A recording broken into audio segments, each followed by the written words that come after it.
Inshallah. Also, machen das auf Arabisch, inshallah.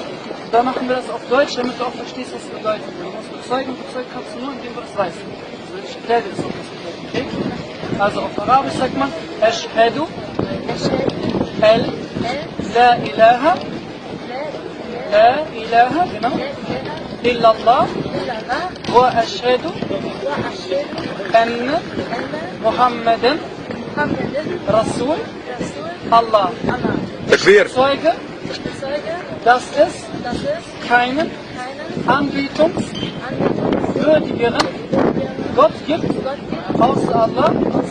Und ich bezeuge, dass Mohammed sein letzter Diener und Gesandter ist. Takbir. Allahu Akbar. Neue Sache nochmal, Schwester. Erstmal, ich heiße dich willkommen.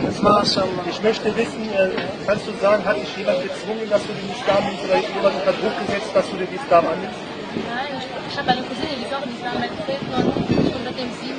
Also hast du das aus freien Entscheidungen gemacht? Ja. Alhamdulillah, jetzt bist du offiziell unsere Schwester. Möge Allah dich festigen. Wir geben inshallah auch jetzt gleich die Bücher für Gebet, wie das funktioniert. Ich denke mal, die Schwester kann dir auch dabei helfen. Ja?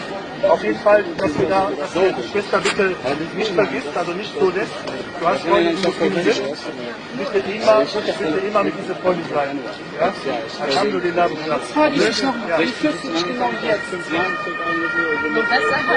das, was ich dir meine. Jetzt hast du die andere Zimmer, Allah hat aus dir jetzt